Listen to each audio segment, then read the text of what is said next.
जय हिंद दोस्तों। आज की इस वीडियो में हम लोग करेंट अफेयर पढ़ेंगे दोस्तों। 26 फरवरी 2024 का करेंट अफेयर पढ़ेंगे। ये एपिसोड हमारा 25वां है दोस्तों। प्रतिदिन आपको करेंट अफेयर का क्लास मिलेगा दोस्तों, वीडियो मिलेगा। पहला प्रश्न है, हाल ही में अंतर्राष्ट्रीय श्रम संगठन के कार्यस्थल पर हिंसा और उत्पीड़न कन्वेंशन का अनुमोदन करने वाला पहला एशियाई देश कौन सा है? Indonesia, Bharat, Philippines, Japan. इस प्रश्न का राइट आंसर दोस्तों फिलीपींस है। ये एशियाई पहला देश है, इसीलिए बहुत ज़्यादा इम्पोर्टेंट है और एग्जाम में आएगा दोस्तों। आईएलओ की हम बात करेंगे दोस्तों। आईएलओ की जब हम बात करेंगे, इंटरनेशनल लेबर ऑर्गेनाइजेशन होता है, इसका मुख्यालय जिनेवा में है। आपको पता है जिनेवा में है। 1919 में इसकी स्थापना होती है, इंटरनेशनल लेबर ऑर्गेनाइजेशन की, जिसका हेडक्वार्टर जिनेवा में है। ये दोस्तों कार्यस्थल पर हिंसा और उत्पीड़न कन्वेंशन जो है ये है दोस्तों। इसका नाम क्या है रखा गया है दोस्तों? तो कन्वेंशन नंबर 190।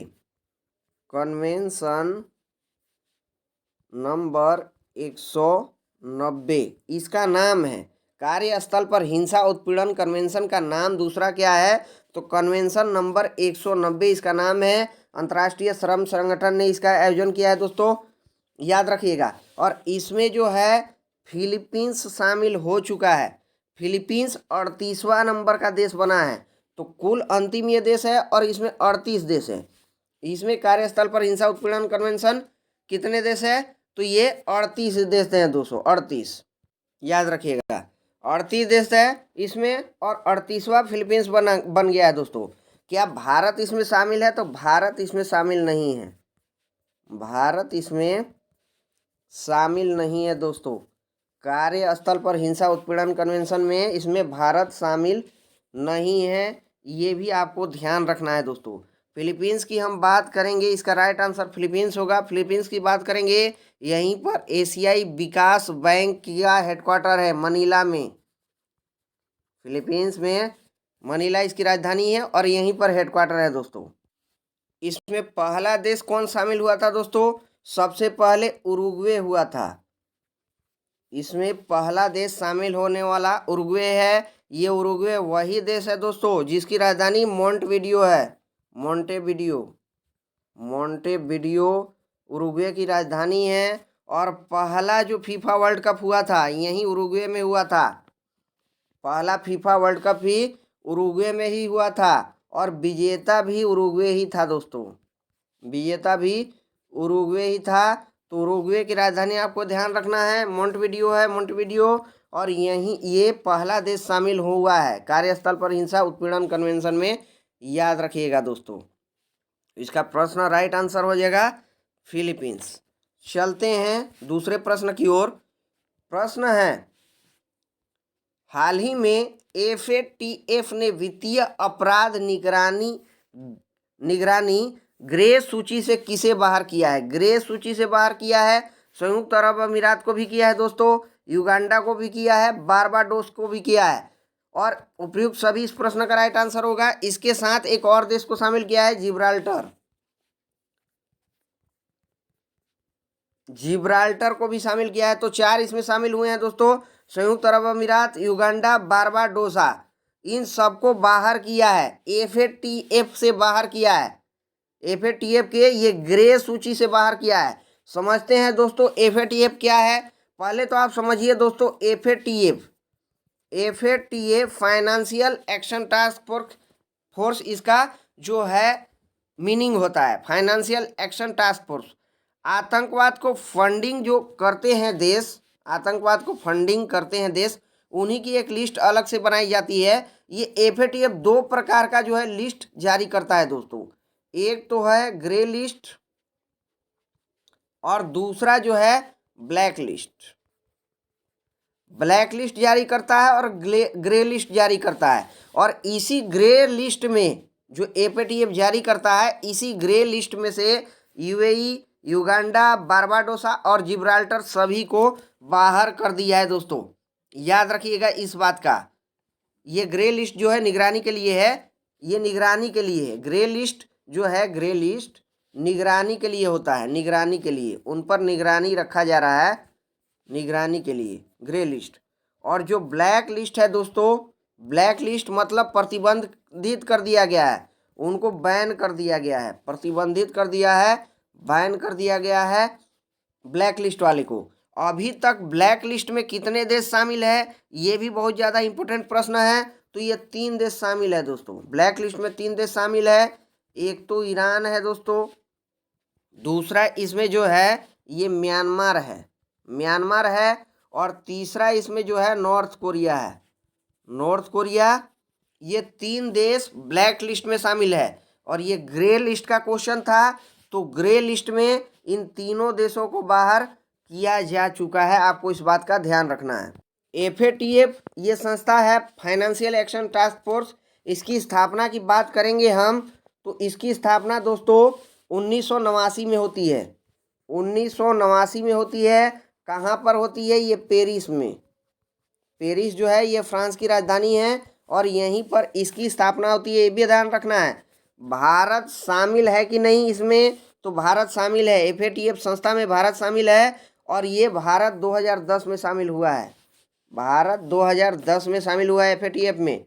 हम ब्रिक्स की बात करेंगे दोस्तों, ब्रिक्स बहुत ज़्यादा इम्पोर्टेंट है एग्जाम के लिहाज से। इसमें 5 देश हाल फिलहाल में शामिल हुए हैं, ईरान, मिस्र,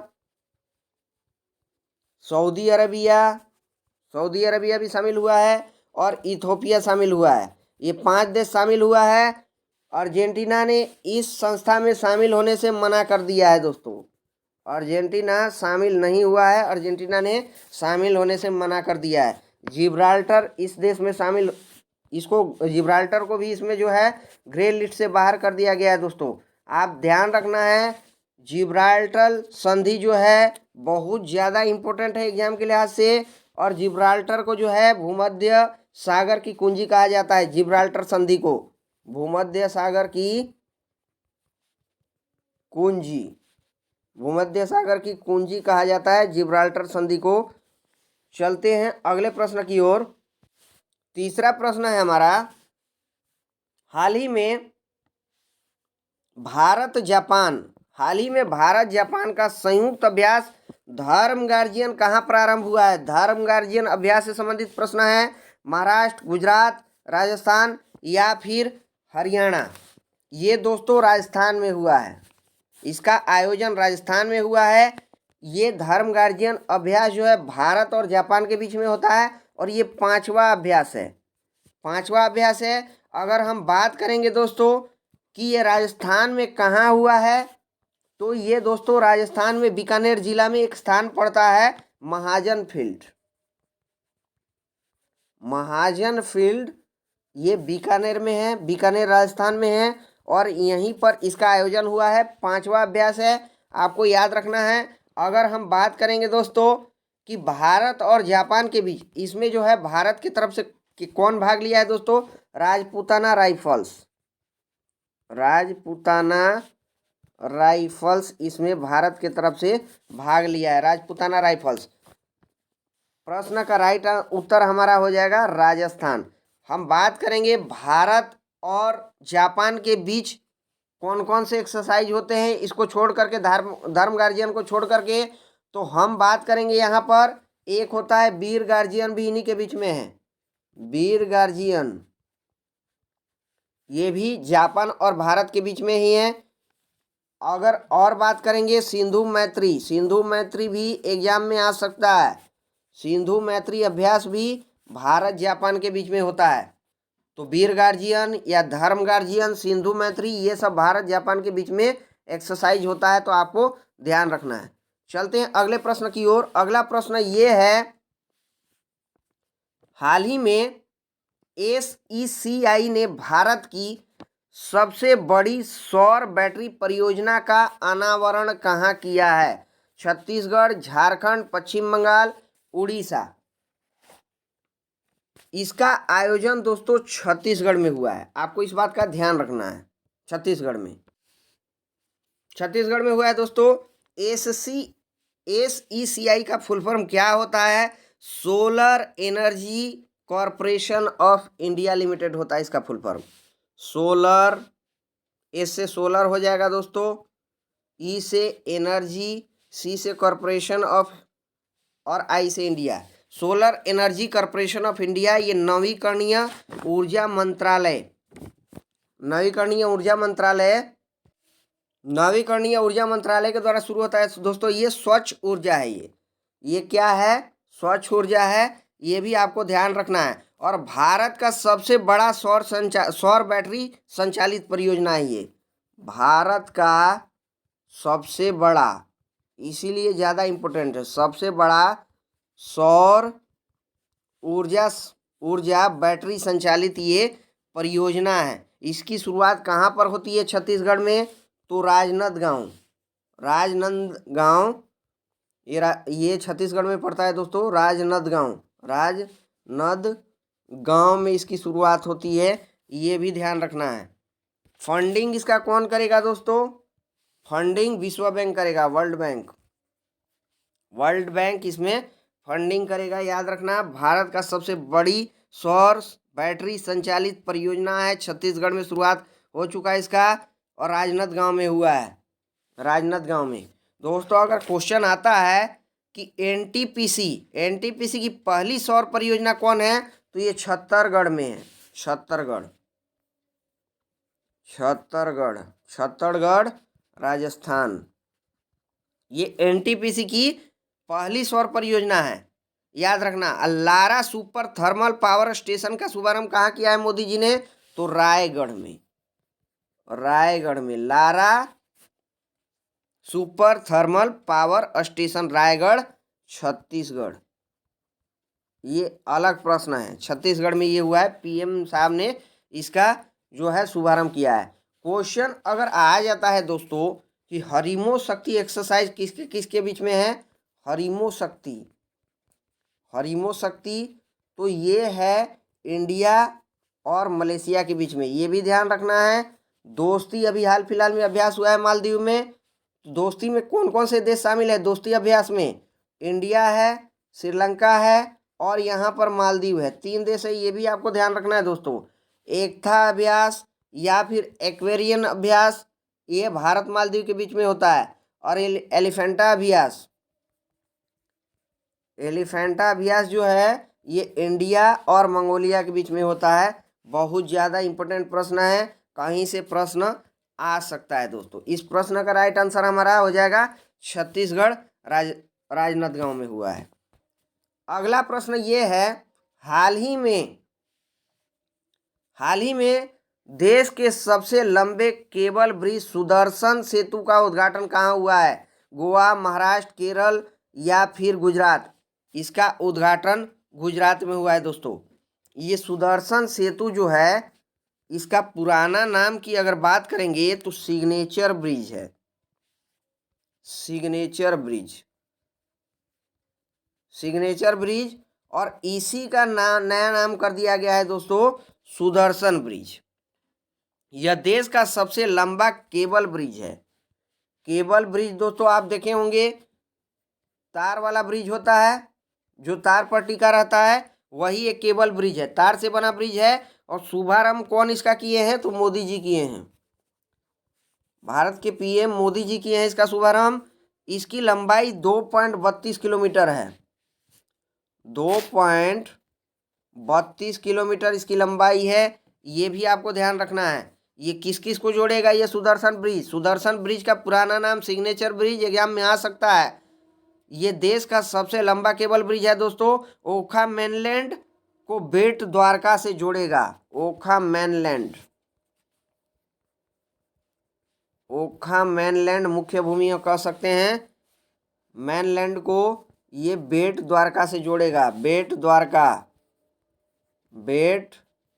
द्वारका से जोड़ेगा, ये भी आपको ध्यान रखना है।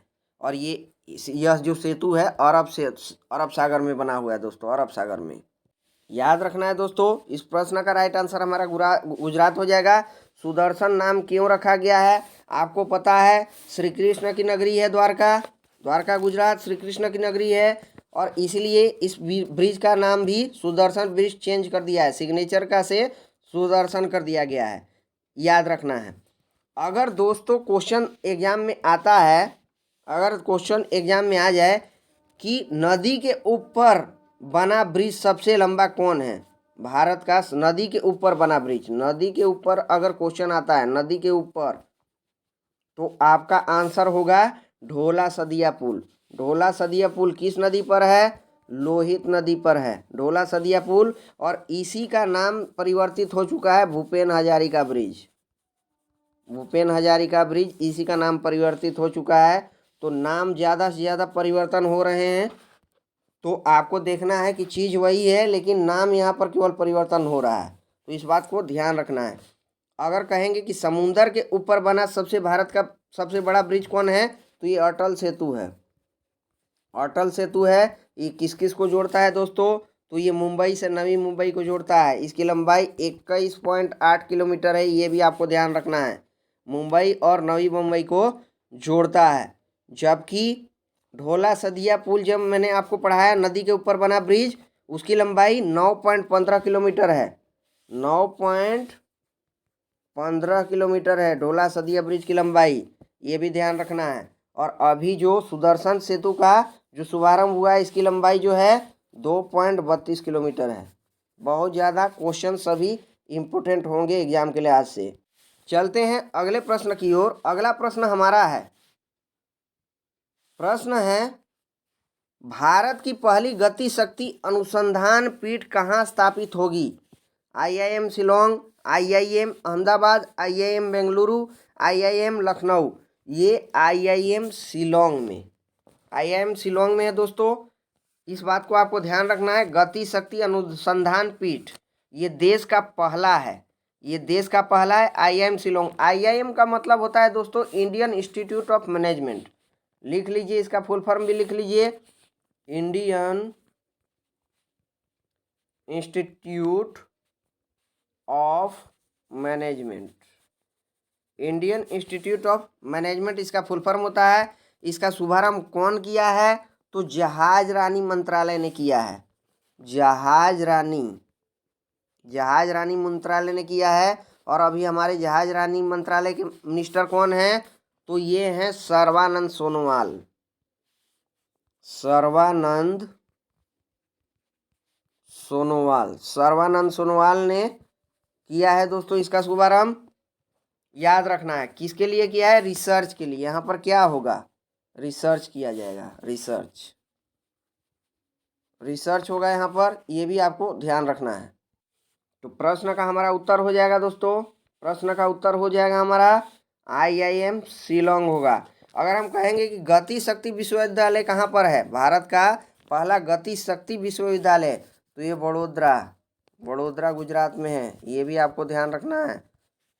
और ये जो शिलोंग है दोस्तों, शिलोंग जो है भारत का 100वां स्मार्ट सिटी है, 100वां स्मार्ट सिटी है, ये भी आपको ध्यान रखना है। और शिलोंग जो है दोस्तों ये मेघालय की राजधानी है, तो प्रश्न का उत्तर शिलोंग हो जाएगा। चलते हैं प्रश्न नंबर 7 की ओर। प्रश्न हमारा 7 है दोस्तों, मोबाइल वर्ल्ड कांग्रेस 2024 कहाँ प्रारंभ हुआ है, इटली, ब्रिटेन, स्पेन, फ्रांस। ये स्पेन में हुआ है दोस्तों, स्पेन हुआ है, स्पेन की राजधानी मैड्रिड है, आपको पता है। मोबाइल वर्ल्ड कांग्रेस का आयोजन यहीं पर हुआ है, स्पेन में। कहाँ पर हुआ है, अगर जगह का नाम आ जाता है तो बार्सिलोना में, स्पेन में बार्सिलोना स्थान पड़ता है, यहीं पर इसका आयोजन हुआ है। 4 दिन का आयोजन है दोस्तों। आज मतलब कि 26 तारीख, 26, 27, 28 और 29, 4 दिन इसका आयोजन चलेगा। 26, 27, 28, 29, ये फरवरी में अभी हाल फिलहाल में दोस्तों। तो प्रश्न का उत्तर हमारा हो जाएगा स्पेन हो जाएगा। यही प्रश्न था, कहाँ प्रारंभ होगी, तो ये स्पेन में हो चुकी है प्रारंभ। अगर हम बात करेंगे दोस्तों ब्रिटेन यहाँ पर है, ब्रिटेन की राजधानी लंदन है, लंदन थेम्स नदी के किनारे है, ये भी ध्यान रखना है। थेम्स नदी के किनारे लंदन पड़ता है। स्पेन की राजधानी मैड्रिड है, ये भी ध्यान रखना है। और फ्रांस की राजधानी पेरिस, पेरिस जो है सीन नदी के किनारे है। पेरिस सीन नदी के किनारे पड़ता है, पेरिस सीन नदी के किनारे, ये भी आपको ध्यान रखना है। और प्रश्न सभी ज़्यादा इम्पोर्टेंट है। अगला प्रश्न है दोस्तों, प्रश्न अगला है बहुत ज़्यादा इंटरेस्टिंग प्रश्न है। हाल ही में अट्टुकल पोंगल पर्व का आयोजित हुआ है, कहाँ आयोजित हुआ है, यही प्रश्न है। अट्टुकल पोंगल गोवा, केरल, कर्नाटक, तमिलनाडु, इसका आयोजन केरल में हुआ है। केरल में हुआ है अट्टुकल पोंगल का आयोजन। ये 10 दिन का पर्व होता है दोस्तों, प्रतिवर्ष ये मनाया जाता है, आपको पता है प्रतिवर्ष हम लोग पढ़ते हैं अट्टुकल पोंगल। ये 10 दिन का पर्व होता है, 10 दिन का पर्व होता है। अगर क्वेश्चन दोस्तों आता है कि ये कहाँ पर इसका आयोजन होता है, तो यहाँ जो है केरल में अट्टुकल भगवती का मंदिर है। अट्टुकल भगवती का मंदिर है और यहीं पर इसका आयोजन होता है। ये माता जी का मंदिर है, अट्टुकल माता जी का मंदिर है और इन्हीं के नाम पर इस पर्व का भी नाम पड़ा है अट्टुकल पोंगल। ये भी आपको ध्यान रखना है। पूरे भारत में अगर महिलाओं का सबसे बड़ा त्यौहार कहेंगे, केवल महिलाओं का, पूरे भारत में केवल महिलाओं का सबसे बड़ा त्यौहार कहेंगे तो यही अट्टुकल पोंगल है। अट्टुकल पोंगल है जो केरल में मनाया जाता है। और केवल पोंगल आएगा, केवल पोंगल हम कहेंगे, केवल पोंगल फेस्टिवल कहाँ का है, तो ये तमिलनाडु का है। ये भी आपको ध्यान रखना है। इसमें क्या बनाया जाता है दोस्तों, किस प्रकार से मनाया जाता है, महिलाएं आयोजित करती है, आपको पता है मिट्टी का बर्तन होता है। मिट्टी के बर्तन में जो है चावल हो गया, गुड़ हो गया या फिर नारियल हो गया, आपको पता है नारियल सबसे ज़्यादा केरल में होता है, नारियल हो गया और केला हो गया। इन सब से मिश्रित जो है वानगी बनाते हैं, यहाँ पर वानगी बनाते हैं, उसको खाते हैं। जैसे हम लोग खीर बनाते हैं, खीर की तरह ही पकवान होता है और उसका आनंद लेते हैं। बहुत धूमधाम से ये लोग मनाते हैं इस पर्व को, आपको इस बात का ध्यान रखना है। अगर जल्लीकट्टू आएगा दोस्तों, जल्लीकट्टू तब भी तमिलनाडु ही होगा, जल्लीकट्टू पोंगल। लेकिन प्रश्न हमारा था अट्टुकल पोंगल कहाँ मनाया जाता है, तो केरल में। बहुत ज़्यादा इम्पोर्टेंट प्रश्न है। चलते हैं अगले प्रश्न की ओर दोस्तों। अगला हमारा प्रश्न है, हाल ही में भारत की सबसे बड़ी रक्षा उपकरण प्रदर्शनी कहाँ प्रारंभ हुई है? महाराष्ट्र, कर्नाटक, आंध्र प्रदेश, गोवा। ये महाराष्ट्र में प्रारंभ हुई है। ये भारत की सबसे बड़ी रक्षा प्रदर्शनी है दोस्तों। किसके द्वारा शुरुआत होता है ये? डीआरडीओ के द्वारा।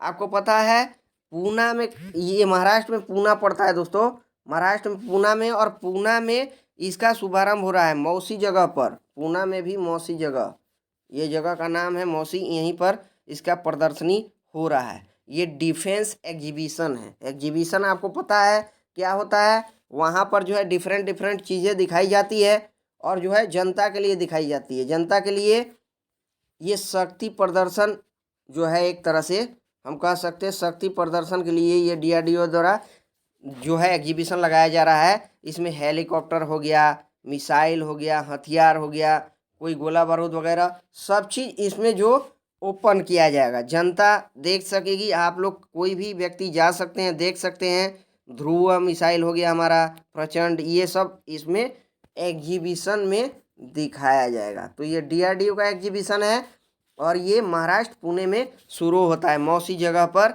याद रखना है आपको, ताकत का प्रदर्शन इसमें किया जा रहा है। अगर हम बात करेंगे कि विंग्स इंडिया का आयोजन कहाँ हुआ है, विंग्स इंडिया का आयोजन, तो ये दोस्तों बेगमपेट हैदराबाद में हुआ है। बेगमपेट हैदराबाद, ये भी आपको ध्यान रखना है, बेगमपेट हैदराबाद में हुआ है। बहुत ज़्यादा इम्पोर्टेंट है दोस्तों, बहुत ज़्यादा इम्पोर्टेंट है। तो हमारे प्रश्न का उत्तर हो जाएगा महाराष्ट्र। चलते हैं, अंतिम प्रश्न है क्लास का दोस्तों, और प्रश्न है, हाल ही में पीएम मोदी ने 2 हाइब्रिड इलेक्ट्रिक कैटामरन जहाज एमवी गू और एमवी निषाद राज कहाँ लॉन्च किया है? लॉन्च किया है कहाँ पर, ये प्रश्न है हमारा। गोवा में, उत्तर प्रदेश में, मध्य प्रदेश में, झारखंड में। ये उत्तर प्रदेश में किया है दोस्तों। पीएम मोदी ने किया है। 2 हाइब्रिड इलेक्ट्रिक कैटामरन जहाज है ये। हाइब्रिड का मतलब ये होता है दोस्तों कि यहाँ पर जो है ये बैटरी से, पहली बात तो चलेंगे, बैटरी से चलेंगे, लेकिन जैसे बैटरी ख़त्म होती है तो ये ऑटोमेटिक जो है पेट्रोल पे चलने लगेंगे, पेट्रोल पर चलने लगेंगे, इसलिए हाइब्रिड नाम रखा गया है। मतलब एक से ज़्यादा ईंधन का ये प्रयोग कर सकते हैं, यहाँ पर याद रखना है। पीएम मोदी नरेंद्र मोदी जी ने वाराणसी में इसकी शुभारंभ कर दिया है दोस्तों, लॉन्च किया है ये जो है इसमें दो जहाज हैं दोस्तों। इसमें जो 2 जहाज हैं ये एमवी गुहा, ये एमवी गुहा जो है ये कहाँ पर चलेगा? ये एक तरह से बोट है। आप लोग जाते हैं कहीं झील में वगैरह में, आप बोट देखे होंगे, सेम बोट है। ये एमवी गुहा जो है ये सरयू नदी में तैरेगा, सरयू नदी में तैरेगा। और जो है बोटिंग के लिए इसका प्रयोग होगा, बोटिंग के लिए होगा। ज़्यादा से ज़्यादा 50 व्यक्ति बैठ सकते हैं इन पे, 50 व्यक्ति बैठ सकते हैं। सरयू नदी अयोध्या में इसका प्रयोग होगा, ये बोटिंग होगा। और दूसरा जो है इसमें दोस्तों, दूसरा जो है इसमें ये एमवी निषाद राज है। एमवी निषाद राज कहाँ पर ये बोटिंग होगा इससे? तो ये वाराणसी में होगा, गंगा नदी में, वाराणसी में गंगा नदी में इसमें बोटिंग होगा, याद रखना है। 50 व्यक्ति दोनों में बैठ सकते हैं, 50-50 व्यक्ति। तो इसका शुभारंभ इन बोट का कहाँ पर हो गया है? उत्तर प्रदेश के वाराणसी में पीएम साहब ने किया है, इसीलिए ये ज़्यादा इम्पोर्टेंट है। और ये हाइब्रिड इलेक्ट्रिक कैटामरन जहाज है। बैटरी ख़त्म होने पर पेट्रोल का यूज इसमें ऑटोमेटिक होने लगेगा दोस्तों अगर क्वेश्चन आता है, अभी हाल फिलहाल में राष्ट्रपति द्रौपदी मुर्मू ने जो है पर्पल फेस्ट का उद्घाटन कहाँ किया है? पर्पल फेस्ट का उद्घाटन कहाँ किया है राष्ट्रपति द्रौपदी मुर्मू ने? तो ये अमृत उद्यान में किया है, अभी हाल फिलहाल में किया है, इसलिए इम्पोर्टेंट है अमृत उद्यान। और ये अमृत उद्यान वही है दोस्तों जिसका पुराना नाम मुगल गार्डन था, केवल नाम बदला गया है अमृत उद्यान। और यहीं पर जो है पर्पल फेस्ट का उद्घाटन द्रौपदी मुर्मू जो है भारत की राष्ट्रपति ने किया है राष्ट्रपति भवन में। तो दोस्तों आपको वीडियो करंट अफेयर का कैसा लगता है कमेंट करके ज़रूर आप बताएं।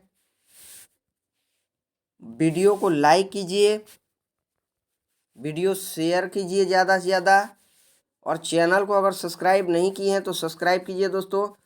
प्रतिदिन आपको करंट अफेयर जो है मिलेगा ही मिलेगा इस चैनल पर दोस्तों।